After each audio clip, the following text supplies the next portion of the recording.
Hello बच्चों, मैं मुकुल अग्रवाल आज फिर से आप लोगों के लिए क्लास 10 की साइंस लेके आया हूँ, जहाँ पर बच्चों आप लोगों को कुछ साइंस के क्वेश्चंस कराए गए थे।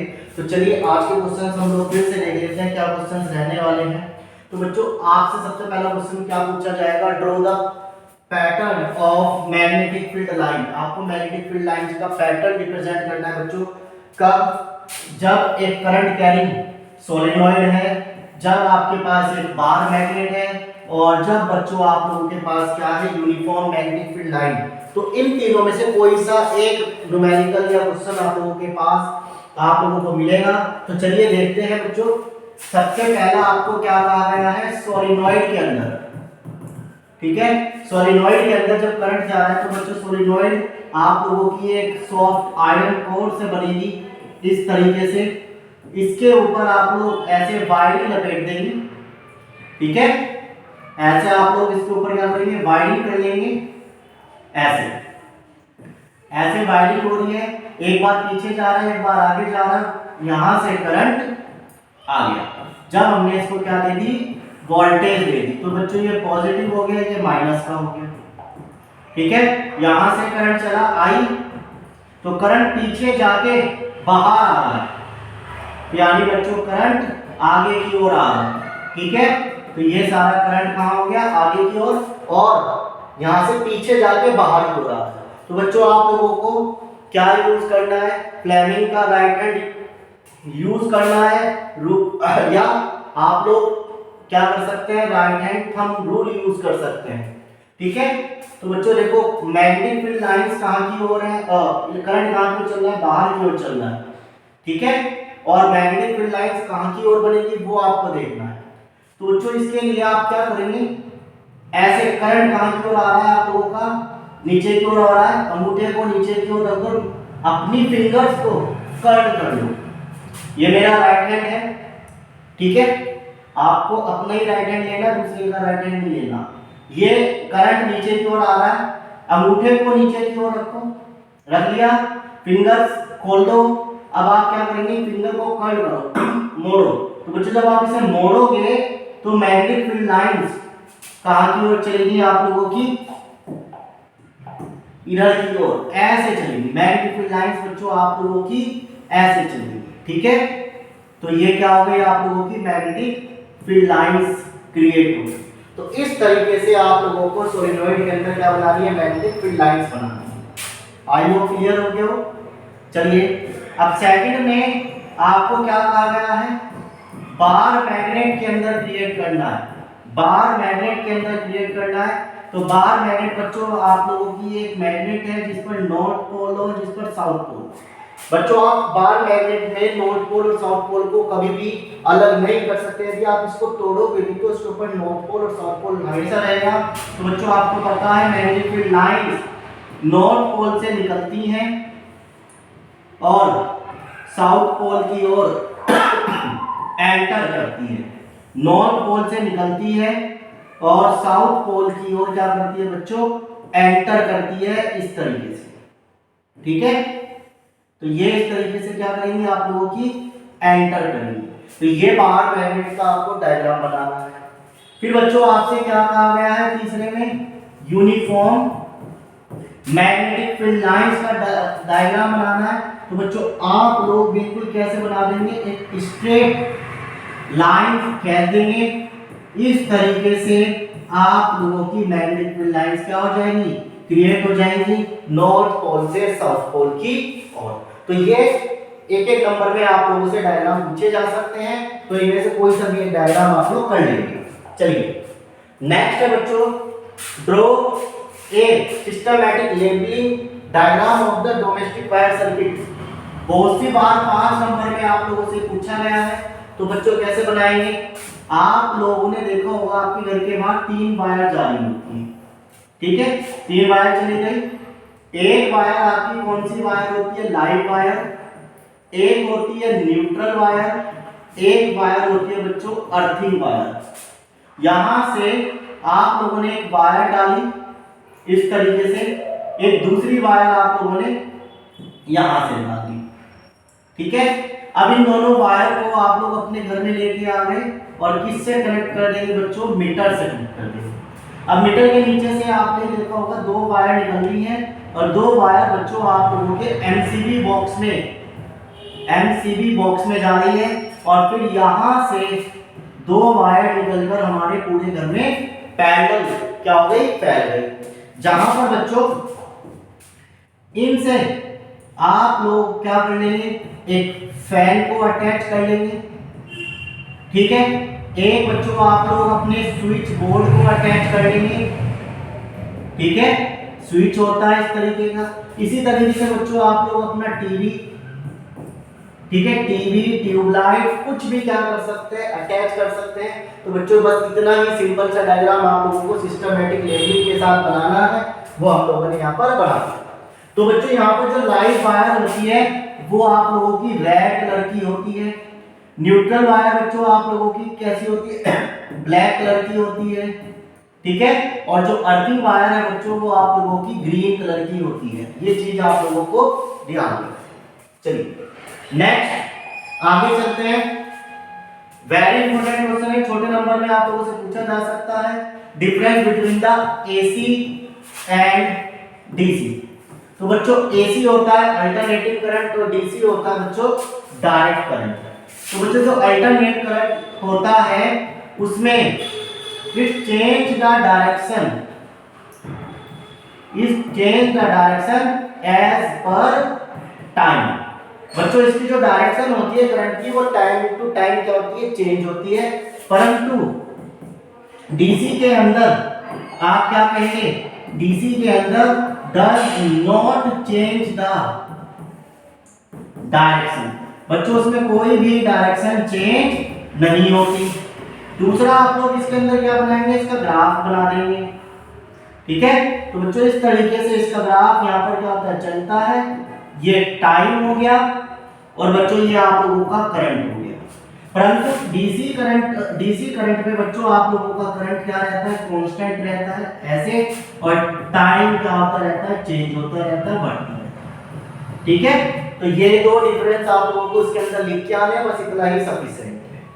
चलिए आगे न्यूमेरिकल बच्चों, आपके पास 4 ओम का रेजिस्टेंस है। क्या है आप लोगों के पास, 4 ओम का रेजिस्टेंस है। जब आपने वायर को क्या कर लिया, डबल कर लिया, ठीक है। और कैलकुलेट द न्यू रेजिस्टेंस। तो बच्चों आप लोगों से न्यू रेजिस्टेंस, नया रेजिस्टेंस, नया प्रतिरोध आप लोगों से पूछा जा रहा है आर। तो बच्चों इसके लिए आप लोग क्या करेंगे, फॉर्मूला लिखेंगे R बराबर रो एल बाई ए। लिख लिया। ये कब है बच्चों, ओरिजिनल कंडीशन, जब कंडीशन हमारी कैसी है, शुरुआत की है, ओरिजिनल कंडीशन। अब हमने क्या कह दिया, उसने अपने आप को डबल कर लिया, दोगुना कर लिया। तो बच्चों जो उसका एरिया है, नया एरिया, वो पहले वाले का दोगुना हो गया, 2 टाइम्स हो गया। तो नई लेंथ क्या हो जाएगी बच्चों, आधी हो जाएगी। यदि एरिया बढ़ता है तो लेंथ क्या होती है, कम होती है। लेंथ बढ़ती है तो एरिया कम होता है, ठीक है, यानी एक दूसरे के उल्टे हैं। तो बच्चों नया रेजिस्टेंस का फॉर्मूला क्या हो गया, रो एल डैश ए डैश। क्लियर है इतनी बात, क्लियर। तो ये चीज हम लोगों ने यहां पर इस तरीके से इसको लिख लिया, ठीक है। जब आपने इसको यहां पे लिख लिया, अब R dash as it is रहने देंगे, row as it is. L dash की वैल्यू बच्चों कितनी हो गई, L/2। ए डैश की वैल्यू हो गई बच्चों 2a, ठीक है। अब ये 2 नीचे उतर गया, बचा क्या, रो L/4a। और ये पूरी वैल्यू बच्चों किसके बराबर आ गई, ओरिजिनल R के बराबर आ गई। तो आप कह सकते हैं R/4, यानी जो न्यू रेजिस्टेंस होगा वो पुराने वाले रेजिस्टेंस का 1/4 टाइम्स होगा, ठीक है। परंतु अब आपको उसने क्या कह रखा है बच्चे, कि जो ओरिजिनल रेजिस्टेंस है वो कितना है, 4 ओम। तो R की वैल्यू 4 रखेंगे, अपॉन में 4, इससे कैंसिल 1 ओम।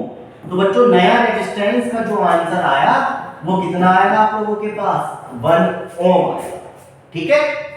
चलिए नेक्स्ट आपसे कहा गया है, Sushil went to a eye specialist for checkup. जो सुशील है बच्चों वो कहां जा रहा है, किसी आपको वाले डॉक्टर के पास जा रहा है अपने चेकअप के लिए, he prescribe him to use spectacles lens of positive 0.5D dioptre यानी पावर।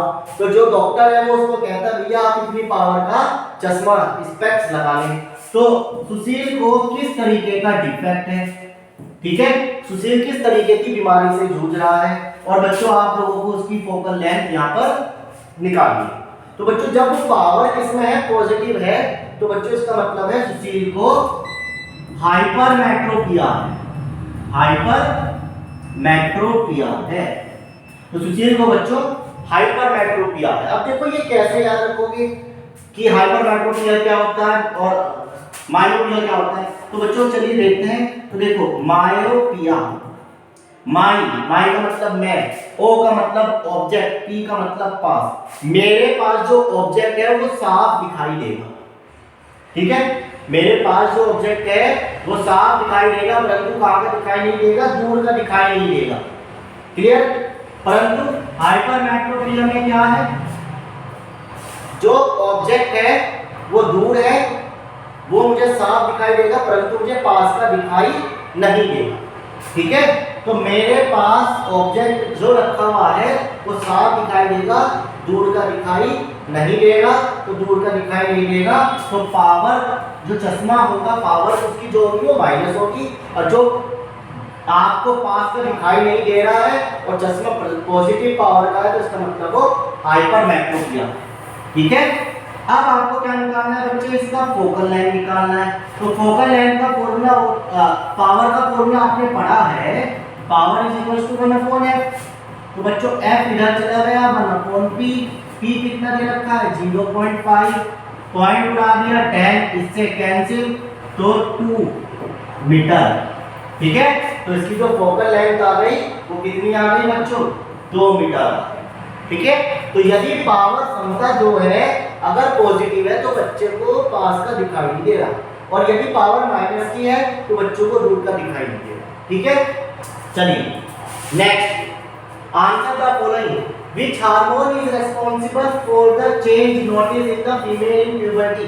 फीमेल के अंदर जो प्यूबर्टी होती है, यानी प्यूबर्टी का मतलब क्या है, जो लड़कियों में चेंजेस देखने को मिलते हैं। क्या क्या चेंजेस देखने को मिलेंगे, एक तो उनकी क्या होंगे, अंडर आर्म्स में एयर हो जाएंगे, ठीक है, उनकी जो वॉइस है वो क्या हो जाएगी मीठी सी हो जाएगी, डीप वॉइस, मतलब आपकी क्या हो जाएगी स्वीट वॉइस हो जाएगी, ठीक है, बारीक जिसको कहते हैं। दूसरा उनकी जो ब्रेस्ट है वो साइज बढ़ जाता है, ठीक है। इस तरीके की चीजें आप लोगों को उसके अंदर देखने को मिलती है फीमेल के अंदर।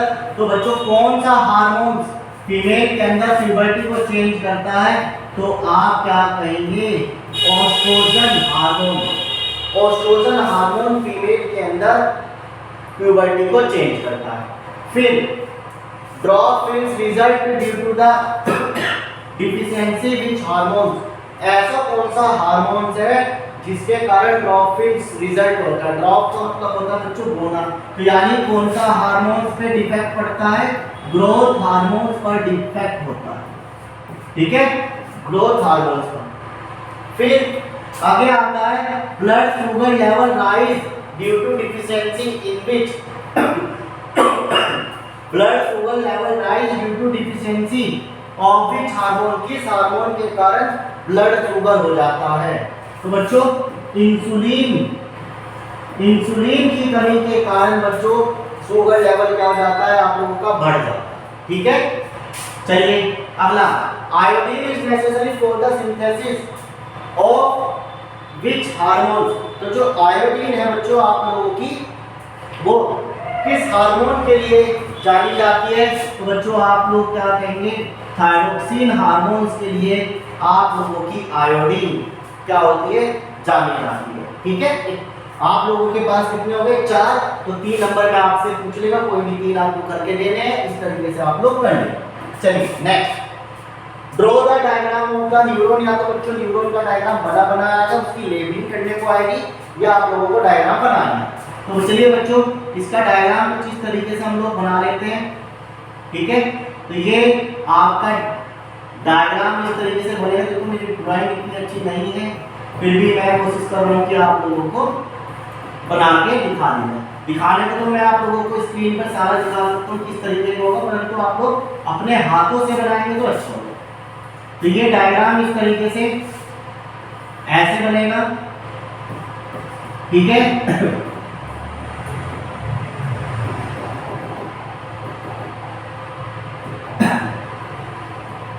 थोड़ा सा डायग्राम इस तरीके से आप लोगों का बन जाएगा।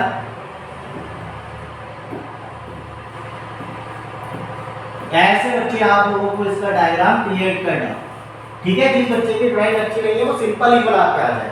यहाँ पर आप लोगों को इस तरीके से थोड़ा डॉट डॉट कर लेना है। तो बच्चों इसे क्या कहेंगे आप लोग, सेल बॉडी कहेंगे। इन्हें क्या कहते हैं, एक्सॉन कहते हैं, ठीक है। इन्हें क्या कहते हैं बच्चों आप लोग, डेंड्राइट्स कहते हैं, डेंड्राइट्स कहते हैं, ठीक है। इसके अंदर आप लोगों का क्या होता है, साइटोप्लाज्म होता है।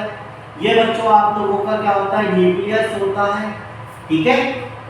ये बच्चों आप लोगों की क्या होती है, नर्व एंडिंग होती है, ठीक है, नर्व एंडिंग होती है। बस इतनी चीज आप लोगों को उसके अंदर यहाँ पर क्या करके आनी है, बना के आनी है। यही चीजें पूछी जाएंगी। बस यहाँ पर ABC करके आपको दे देगा, आप लोग इसको डायग्राम को पूरा कर लेंगे, ठीक है। बस यही चीज आपको बनानी है। चलिए नेक्स्ट इसको अभी ध्यान देते हैं, अगले पे देखते हैं। इसको अभी पूरे में करेंगे, पहले ही देख लेते हैं। आपसे कहा गया है trace the sequence of event through the reflex are which occur when a bright light is focused on our eye। यदि आपकी आंखों पर एक चमकती हुई लाइट आ जाती है तो क्या होता है, उसका रे डायग्राम आपको बनाना है। तो जब भी आपकी आंखों पर डायरेक्ट चमकती हुई लाइट आती है तो बच्चों आप लोगों की आंखें क्या हो जाती है, बंद हो जाती है। तो बच्चों जब लाइट आंखों पर पड़ती है तो वो किस तरीके का रिसेप्टर होता है, तो आप क्या कहेंगे, फोटो रिसेप्टर। क्या कहेंगे, फोटो रिसेप्टर होता है। फोटो रिसेप्टर क्या होता है, मतलब जब लाइट आप लोगों के आंखों में पड़ती है। फिर आपके पास दूसरा रिसेप्टर भी होता है, ग्रेविटी रिसेप्टर, ठीक है, हाइड्रो। तो इस तरीके के आप लोगों के पास ट्रोपिन भी आते हैं, रिसेप्टर भी आते हैं, ठीक है। तो इस तरीके से आप लोगों को बनाना है। फिर फोटो रिसेप्टर के बाद बच्चों आप लोगों का कहाँ जाएगा, सेंसरी न्यूरॉन में जाएगा, ठीक है। फोटो रिसेप्टर के बाद बच्चों आप लोगों का कहाँ जाएगा, सेंसरी न्यूरॉन। सेंसरी न्यूरॉन के बाद सिग्नल बच्चों आप लोगों का स्पाइनल कॉर्ड में जाएगा, और स्पाइनल कॉर्ड से बच्चों फिर आप लोगों का कहाँ पर जाएगा बताइए। पहले फोटो रिसेप्टर की कहानी होगी, फिर सेंसरी न्यूरॉन होगा, फिर आप लोगों का स्पाइनल कॉर्ड होगा। स्पाइनल कॉर्ड के बाद बच्चों आप लोगों का मोटर न्यूरॉन होगा, और मोटर न्यूरॉन के बाद बच्चों आप लोगों का मसल्स इन आई, आंखों की जो मसल्स होगी उस पर होगा, यानी जो ब्राइट जो चमक होगी वो आंखों की मसल्स पर पड़ेगी। और मसल्स के बाद आप लोगों का क्या हो जाएगा, यहाँ पर इफेक्टर हो जाएगा, यानी आप लोगों की आंखें क्या हो जाएगी बच्चों, इफेक्ट करना शुरू कर देंगी, यानी आप लोगों की आंखें ब्लिंकिंग करना शुरू कर देंगी, यानी बंद हो जाएंगी, ब्लिंकिंग करना शुरू कर देंगी, ठीक है। तो ये कहानी आप लोगों को बच्चों इसके अंदर समझानी है, यही चीज आप लोगों को बनानी है, ठीक है। तो रिसेप्टर और ट्रोपिन आप लोगों को कई तरीके से पढ़ने हैं, वो जरूर पढ़ लेना। चलिए आगे,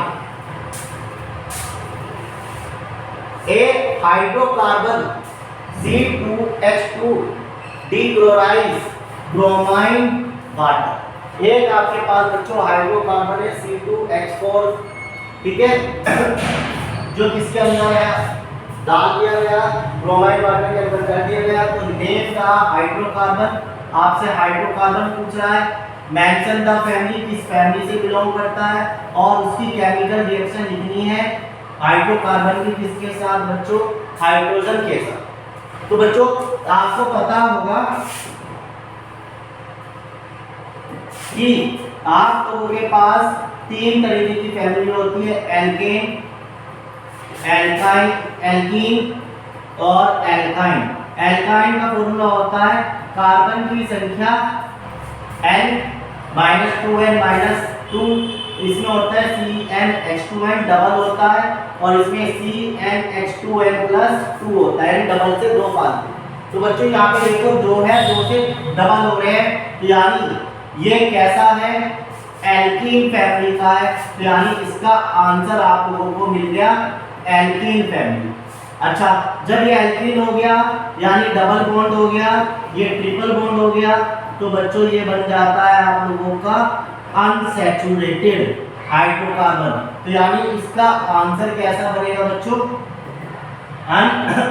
अनसैचुरेटेड बनेगा, अनसैचुरेटेड हाइड्रोकार्बन बनेगा।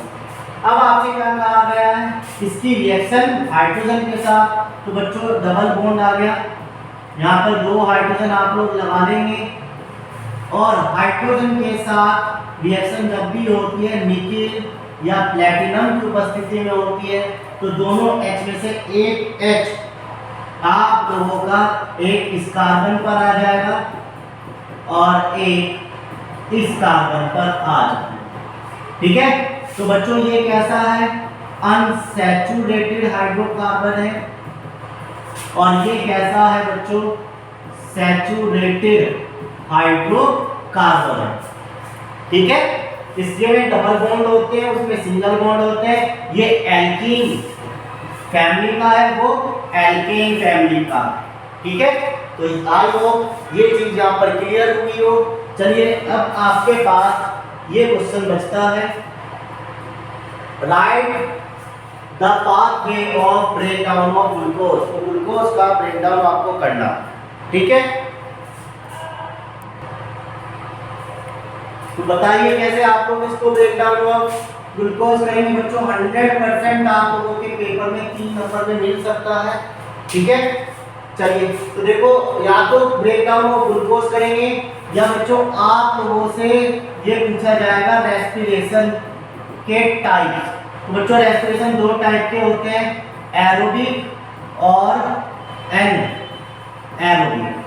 जो प्रेजेंस ऑफ ऑक्सीजन में होते हैं वो एरोबिक होते हैं और जो बच्चों अब्सेंस ऑफ ऑक्सीजन की कमी से होते हैं वो एनारोबिक होते हैं। अगर इन दोनों को आप लोग मिला देंगे तो यही क्या बन जाएगा, ब्रेकडाउन ऑफ ग्लूकोज बन जाएगा। तो चलिए देखते हैं इसका आंसर आप लोग कैसे लिखेंगे। इस तरीके से आप लोग लिखेंगे। तो बच्चों ग्लूकोज के अंदर होते हैं 6 molecules of carbon, formula C6H12O6 होता है। ग्लूकोज के 6 मॉलिक्यूल्स ऑफ कार्बन आप लेंगे, इसके अंदर साइटोप्लाज्म में से आप लोग गिनेंगे और आपको क्या मिलेगा, पाइरुवेट मिलेगा। और पाइरुवेट के 2 मॉलिक्यूल्स ऑफ कार्बन। ठीक है, पाइरुवेट के आप लोग कितने मॉलिक्यूल्स लेंगे बच्चों, यहाँ पर 2 मॉलिक्यूल्स ऑफ कार्बन लेंगे और यहाँ से इसको ब्रेक करेंगे। एक absence of oxygen, lack of oxygen और प्रेजेंस ऑफ ऑक्सीजन। तो बच्चों ये भी मैंने बताया, ये आप लोगों की एरोबिक के अंदर आता है, ये अनएरोबिक के अंदर आता है। तो जब आप प्रेजेंस ऑफ ऑक्सीजन करते हैं तो बच्चों आप लोगों को कार्बन डाइऑक्साइड मिलती है, पानी मिलता है और एनर्जी मिलती है।